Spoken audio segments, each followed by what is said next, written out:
రెండవది, అప్పుడప్పుడు కొన్ని రిఫార్మ్స్ మీద మాట్లాడినప్పుడు మా ఉపాధ్యాయ సంఘాలు నా మీద కోపంగా మాట్లాడుతారు. నేను సంఘాల అధ్యక్షులకు ఒక మాట చెప్పదలుచుకున్నాను. మీ సమస్యలన్నీ నాకు వదిలేయండి. ఉపాధ్యాయ సంఘాలు ఏ సమస్యల మీద అయితే కొట్లాడుతున్నారో మీరు అడగకుంటేనే మీ సమస్యను పరిష్కరించే బాధ్యత నేను తీసుకుంటా. మీరు ఏది అడగాల్సిన పని లేదు, మీ ఇంటికి పంపిస్తా. మీ ప్రమోషన్లు మీ ఇంటికి పంపించినా, మీ బదిలీలు మీ ఇంటికి పంపించినా, మీ రిక్రూట్మెంట్ డిఎస్సి రిక్రూట్మెంట్ ఏమైనా ఫ్రెష్ రిక్రూటీస్ ఇక్కడ ఎవరైనా ఉంటే లేదా మీ ఫ్రెండ్స్ ఉంటాడు కానీ 55 డేస్లో 11,000 నోటిఫికేషన్ టు అపాయింట్మెంట్ వరకు 55 డేస్లో నేను ఇచ్చిన. ఇంతవరకు ఎప్పుడైనా జరిగిందా? ఈ ప్రభుత్వం మీది కాబట్టి మీకోసం పనిచేస్తుంది. మీ సమస్యల పూచి నాది. ఉపాధ్యాయ సంఘాలకు నా సూచన, పిల్లల సమస్యల మీద మీరు కొట్లాడండి నాతోటి. మీ సమస్యల మీద కొట్లాడకండి. మీకు కంఫర్ట్ ఉంది, కంఫర్ట్ లేకపోతే ఏదైనా కావాలంటే నేను ఇస్తా. నెక్స్ట్ 3 years ఆర్ 5 years ఒక పంచవర్ష ప్రణాళిక పెట్టుకొని ఒక 5 ఏళ్లలో ఈ ఎడ్యుకేషన్ సిస్టమ్ని మేము మారుస్తాము, ఆదర్శంగా నిలబెడతాము. ఈ దేశంలోనే కాదు ప్రపంచంలో ఉండే దేశాల నుంచి వచ్చి మా ఇన్స్టిట్యూషన్స్ చూసే విధంగా మేము మారుస్తాము.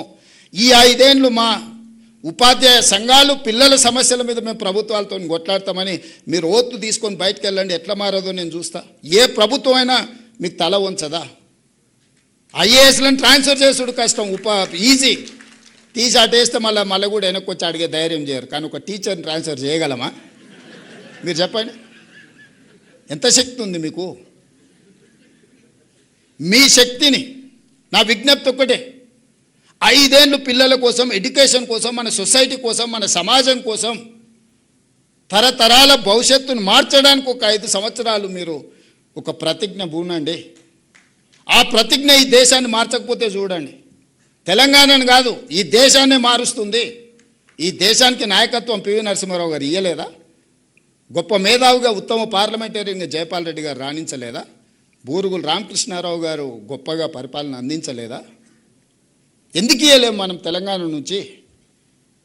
ఈ దేశంలో విద్యను, వైద్యాన్ని, నాయకత్వాన్ని తెలంగాణ నుంచి మనం అందించగలము.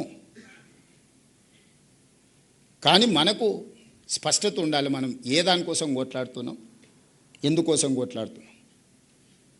దయచేసి ఉపాధ్యాయ సంఘాల నుంచి ఇక్కడికున్న నా మిత్రుల్ని, నేనేం కార్పొరేట్ స్కూల్లో చదువుకోలే, నేను గవర్నమెంట్ బడిలోనే చదువుకున్నా.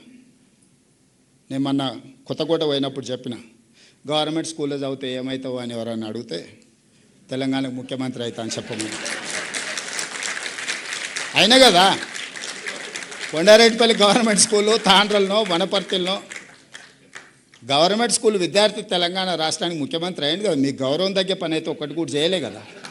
చేసినా మీరు ఆశించినంత మేరకు వేళ చేసినా లేదా అంటే భిన్నాభిప్రాయాలు ఉండొచ్చు.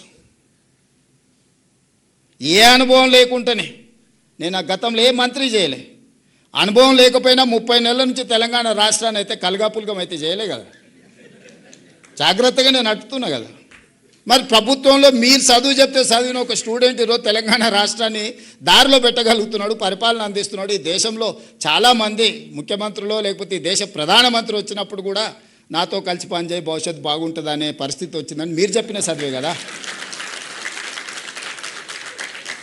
నేనేం వేరే బయటికి పోలే కదా. ముఖ్యమంత్రి అయినాక పోయినా హార్వర్డ్ యూనివర్సిటీకి పోయినా. ఆ చదువు ఎట్లుంటుందో చూద్దాం మా గవర్నమెంట్ బడి కంటే అని. కానీ మీరు ఇచ్చిన ఫౌండేషనే అక్కడ నాకు పనికొచ్చింది. నేను కూడా రీసెంట్గా ఎగ్జిక్యూటివ్ ఎడ్యుకేషన్ కోసం హార్వర్డ్ పోయి వచ్చిన. ఈ దేశంలో నాకు తెలిసి మరి ఎవరైనా ముఖ్యమంత్రులు పోయినో పోలేదో నాకు తెలియదు, పెద్దలు కేశవరావు గారు చెప్పాలా.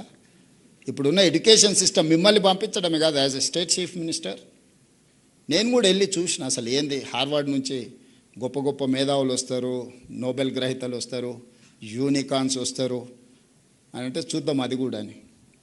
మీరు ఎట్లయితే 5 రోజులు మార్నింగ్ టు ఈవినింగ్ ఉందో same exact morning 9 to evening 7 5 days continuous, ½ an hour lunch break, కంప్లీట్గా కూర్చొని వచ్చిన క్లాస్లో నేను. చూద్దాం చదువు ఎట్లుంటుందో అని.